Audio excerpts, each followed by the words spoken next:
ఇటీవల జరిగిన సార్వత్రిక ఎన్నికల్లో వైకాపా నాయకులు అక్రమంగా డబ్బు, మద్యం పంచిపెట్టి ఓట్లు వేయించుకుందామని చూసిన పిఠాపురం నియోజకవర్గ ప్రజలు మాత్రం ఎటువంటి ప్రలోభాలకు లొంగకుండా న్యాయానికి నిలబడి కొణిదెల పవన్ కళ్యాణ్కు ఓట్లు వేశారని టీడీపీ రాష్ట్ర అధికార ప్రతినిధి పిఠాపురం మాజీ ఎమ్మెల్యే వర్మ పేర్కొన్నారు.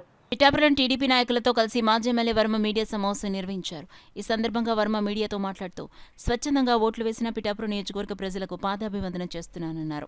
ఈ సమావేశంలో నాయకులు గిరీష్ వర్మ, అనిశెట్టి సత్యానందరెడ్డి, సుఖముళ్ల గంగాధర్, అడ్డగర్ల శివ, వాసిరెడ్డి వాసు, బోనం పరమేష్, బోనం రాజు, బోనం వెంకటేశ్వరరావు, దోమిడి వీరబాబు, కృష్ణ తదితరులు పాల్గొన్నారు. కానీ ఇక్కడ తెలుసుకోవాల్సిన విషయం ఏంటంటే జనసేన పార్టీకి సంబంధించి మేము కానీ అయినా ఎలక్షన్ కమిషన్ రూల్స్ ఏదైతే ఉన్నాయో 45 లక్షల ఖర్చు, ఆ ఖర్చుకు లోబడే మేము ఎలక్షన్ చేసాం. నిజంగా చెప్పాలంటే మా ఖర్చు అదే. మేము ఎక్కడా ఎవరికి మందు ఇవ్వలేదు, ఎవరికి లిక్కర్ ఇవ్వలేదు, ప్రలోభ పెట్టలేదు. కానీ రేపు వస్తే మీరు ఆర్థికంగా ఎలా నిలబడతారు ప్రజలు అని చెప్పి అది మట్టికి ప్రజల్లోకి నినాదం చంద్రబాబు పవన్ కళ్యాణ్ మేనిఫెస్టోని తీసుకెళ్ళాం. అంటే ఇది ఎందుకు చెప్తున్నానంటే ఇదంతా కూడా మీరు ఎంక్వైరీ చేయొచ్చు. ఎవరికన్నా ఒక మందు సీసా తెలుగుదేశం పార్టీ వాళ్ళు కానీ జనసేన పార్టీ వాళ్ళు కానీ ఉమ్మడి కూటమి కాబట్టి ఎవరైనా ఇచ్చినట్టుంటే మేము తలదించుకుంటామని చెప్పి తెలియజేస్తాం. అంటే ఆ విధంగా ఎలక్షన్ చేసాం. ఇదొక డిమో ప్రాజెక్ట్. పిఠాపురం నియోజకవర్గ ఉమ్మడి అభ్యర్థి పవన్ కళ్యాణ్ గారి ఎలక్షన్ ఈ రాష్ట్రంలోనే ఒక డిమో ప్రాజెక్ట్, అంటే పైలట్ ప్రాజెక్ట్. అంటే మందుకు వ్యతిరేకంగా ఎక్కడా కూడా మందు కానీ ఇటువంటి కానీ తప్పుడు విధానాలు ఖర్చులు పెట్టకుండా ఎలక్షన్ చేసింది ఎక్కడంటే అది పిఠాపురం అని చెప్పి తెలియజేస్తున్నాం.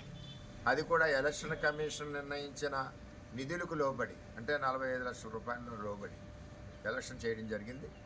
ఇది ప్రజలందరూ కూడా చాలా చక్కగా ఏదైతే మేనిఫెస్టోను గౌరవించారు తప్పితే ఏమీ ఇక్కడి నుంచి ఉమ్మడి అభ్యర్థి నుంచి ఏమి కూడా పిఠాపురం ప్రజలు ఆశించలేదు. ఈ లైన్లో వెళ్ళి పరిస్థితి ఈ విధంగా పిఠాపురం ఎలక్షన్ మేము చేసాం. అందుచేత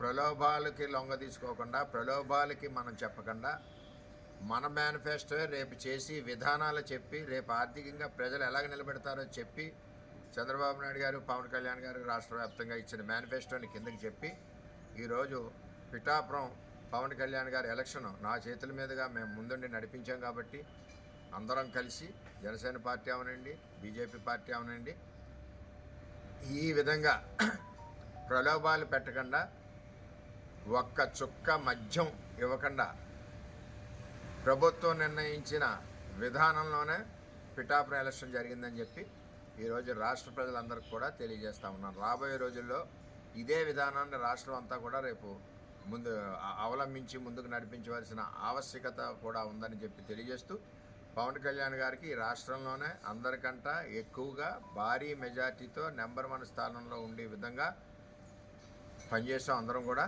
తెలుగుదేశం పార్టీ 100కి 100 ఓట్లు కూడా జనసేన పార్టీకి ట్రాన్స్ఫర్ అయ్యాయి. దాంతోపాటుగా జన సైనికులు బీజేపీ వాళ్ళు కూడా కలిసికట్టుగా ఓటు చీలకుండా పనిచేయడం వల్ల భారీ మెజార్టీ పవన్ కళ్యాణ్ గారికి వస్తుంది. అది కూడా రాష్ట్రంలో నెంబర్ 1 స్థానంలో ఉంటారని చెప్పి తెలియజేసుకుంటూ సెలవు తీసుకుంటాం. పిఠాపురం ప్రజలకి పాదాభివందనం చేయాలి. ఎటువంటి ప్రలోభాలుకి లొంగకుండా ఈరోజు పవన్ కళ్యాణ్ గారికి భారీ ఎత్తున ఓటింగ్ చేసి, అంటే ఓటింగ్ సరళ పర్సంటేజ్ చెప్పేస్తుంది ఎంత ఎత్తున ఉందో. మరి ఈరోజు రాష్ట్రంలోనే అగ్రస్థానాన్ని నిలబెట్టడానికి కారకులైన ప్రజలందరికీ కూడా పేరు పేరున నన్ను